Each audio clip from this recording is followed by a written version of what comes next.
Bonjour, ici ce matin, je veux, avec ma machine Brother 820, je veux vous montrer comment on peut commencer le jacquard avec une carte de type punch card. Là. Donc c'est une machine à punch card, je suis pas trop sûre de la traduction. Fait que je vais utiliser une de ces cartes pour faire du jacquard. Donc on peut voir ici là, si vous avez eu les cartes avec votre machine, sinon ça peut être commandé. Donc ici, ça c'est une carte par exemple qui peut servir pour faire du jacquard. Je vais utiliser celle-là tantôt. Remarquez que le bon côté est le côté où on voit des chiffres dessus. Ok, ça va être important plus tard. Ça c'est un autre exemple de carte de jacquard. Ce qui est important de comprendre, c'est que ça, ce n'est pas une carte pour faire du jacquard, ok? Faites pas la gaffe que j'ai faite, c'est-à-dire quand j'ai eu ma machine à tricoter, j'avais plein de cartes comme ça, puis je me suis dit, mon Dieu, c'est donc ben laid, puis j'ai jeté ça.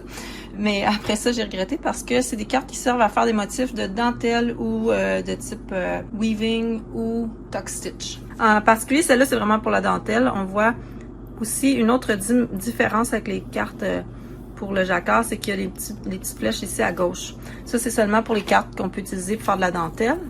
Les cartes ici pour le jacquard, il n'y a rien à gauche. Une autre différence, c'est que les cartes pour la dentelle, vous n'aurez jamais comme des mailles, des trous collés. Parce que les mailles, ça ferait des grands trous là, dans votre dentelle. Donc, c'est pas quelque chose qu'on va retrouver. Alors qu'ici, on a plusieurs trous qui sont rapprochés d'une aiguille à l'autre. Donc ça peut servir pour du jacquard seulement, certainement pas pour de la dentelle. Alors, je vais prendre celle-ci. Première étape, ça va être d'aller insérer la carte dans notre lecteur de cartes.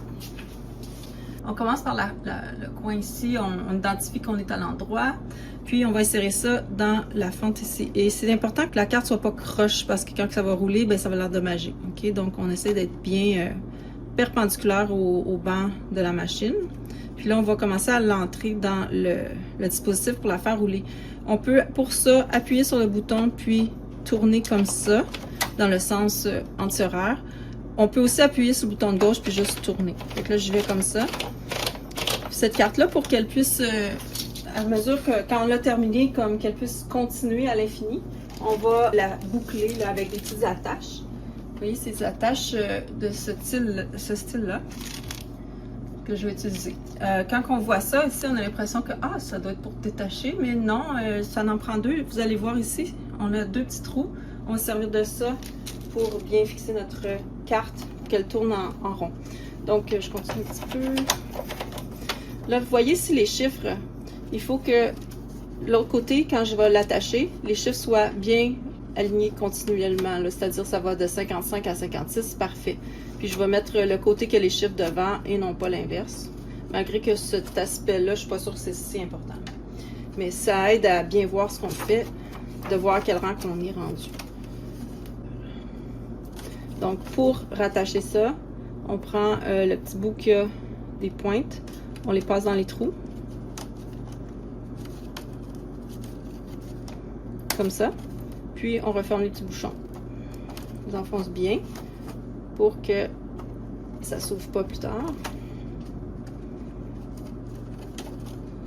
Quand la carte est bien enroulée comme ça, on peut ensuite la faire défiler jusqu'au premier rang. Mais pour les machines Brother, là c'est juste un petit détail important à savoir, c'est que moi mon premier rang, je vais amener ma carte, je vais la coter contre la ligne ici vis-à-vis le numéro 1. Mais la machine va commencer 7 rangs plus tôt. Donc, elle va commencer ici. Elle va lire la machine le rang 54 pour commencer. Important de le garder en tête si l'endroit où le motif commence est important pour vous. Donc, voilà, ça c'est fait. On commence aussi avec le petit... ici, vous avez comme un réglage. On le met vis-à-vis le point pour que la carte soit comme ça, elle est fixée. Elle ne va pas tourner à mesure que je fais défiler mon chariot. Maintenant, juste un petit détail, j'ai oublié de mentionner pour la carte, c'est que, ben, c'était peut-être évident, là, mais les sections qui n'ont pas de trou, c'est la couleur de fond, donc celle qui était déjà dans le chariot, dans la fente A. Puis là, je vais bientôt intégrer une deuxième couleur, qui va être la couleur du motif. Puis ça va être les mailles qui vont être tricotées avec cette couleur complémentaire. Cette couleur 2 là, ça va être les trous ici, là, dans la carte. Il faut que notre chariot soit à gauche si on veut commencer le jacquard quand le chariot va être à droite, parce qu'il y a comme un rang préalable à faire. Donc, figurez que si vous faites une section avant, vous allez vous garder un dernier rang ici avec le chariot à gauche pour ensuite commencer au rang suivant, le tricot à 2 couleurs. Donc, la première chose qu'on va faire, c'est juste sélectionner, casser dans le réglage ici du chariot qui est en haut à droite. Donc, pour Colored Knitting, je passe de NL à casser. Après ça, je vais tricoter un rang. J'ai toujours juste un fil accroché à mon chariot, mais c'est pas grave parce que pour l'instant, ça fait juste sélectionner les aiguilles qui vont être tricotées avec la deuxième couleur là, au prochain rang. Donc, vous voyez ici, on a une sélection d'aiguilles, mais elles ont quand même, là, le fil vert, il a passé partout. Là. Donc, toutes les mailles ont été tricotées, mais des aiguilles ont été comme prélevées pour être tricotées au rang suivant. Avec la machine Brother, je crois que c'est pour tous les modèles, là, il faut faire ce qu'on appelle le End Needle Selection nous-mêmes. Quand on fait du ferrule ou du jacquard, quand le chariot va se promener, il faut toujours qu'on sorte en position hold l'aiguille qui est la plus proche du chariot.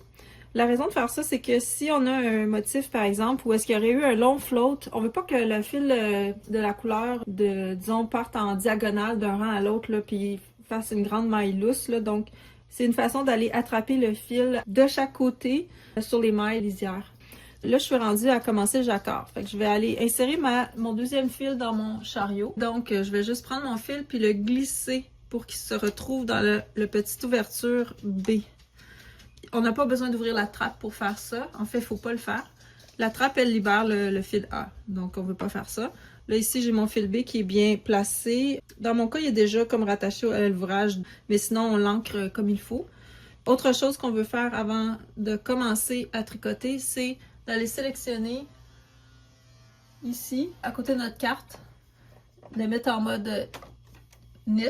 OK, donc je l'ai monté ici, mon bouton. Il y en a des modèles qu'on a 3 settings ici, 3 réglages. Donc, le premier qui est toujours barré là, vers l'avant, le petit point. Ensuite, on aurait celui que j'ai choisi, il pourrait se trouver au milieu. Puis après ça, vous pourriez avoir un triangle qui est plus long. Ce réglage-là, au fond du triangle plus long, ça tricote le même rang 2 fois. Là. Donc, la carte, elle va prendre 2 rangs pour avancer d'une position. Fait qu'on l'utilise peut-être moins souvent, celui-là. Donc, si vous avez 3 sélections, probablement qu'il faut la mettre à celle du milieu. La dernière chose qu'on va faire avant de commencer le tricot, c'est d'appuyer sur le chariot sur la sélection MC ici. Ça va commencer à tricoter nos 2 fils. Normalement, le ferrule, on le fait à une tension qui est 1 de plus que l'ouvrage en jersey. Donc, c'est important de régler la tension là, entre les 2 types de tricot. Puis là, oublions pas, à chaque fois, on va devoir sortir l'aiguille qui est la plus proche du chariot.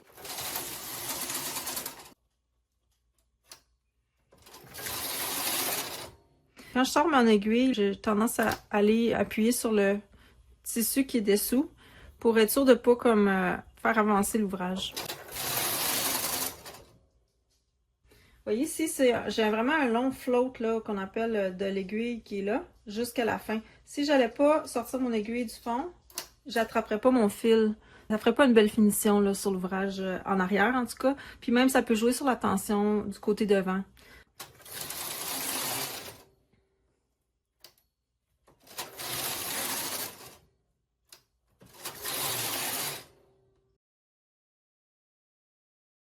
Maintenant, si je veux canceller le jacquard, je veux retourner à tricoter du jersey. Ce que je vais faire, c'est simplement enlever MC sur le chariot, retourner à NL, puis bloquer ma carte. J'ai tout cancellé, autrement dit. Là, mon fil peut rester là, le rouge, mais il va juste se promener. Fait que finalement, vous voyez, là, il ne se tricote plus. Je vais donc juste le retirer là, du chariot.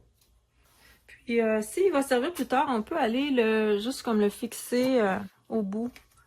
Puis, s'assurer qu'il passe bien en dessous. Là. Des fois, je le passe en arrière de l'espèce de vis là, qui est sous la table. Pour pas que ça soit dans le chemin. Fait que si jamais j'avais à m'en resservir, je pourrais faire ça au lieu de couper le fil à chaque fois. Puis, ça serait juste de m'assurer que quand ça suit le bord, j'ai une tension qui est adéquate là, au niveau de la section de fil. Surtout si on fait des changements à quelques rangs, là, pas à 50 rangs plus loin.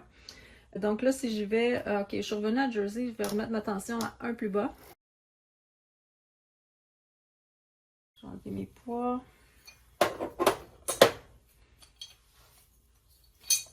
J'en avais mis 3, là, c'est peut-être excessif pour la grosseur d'échantillon. D'habitude, là, pour 60 mètres, probablement que 2 poids griffes, ça aurait été bien suffisant. Donc, si je veux enlever l'échantillon, je vais juste passer le chariot quand il n'y a pas de fil dedans, puis ça va détacher l'ouvrage. Donc, voilà ce que ça donne.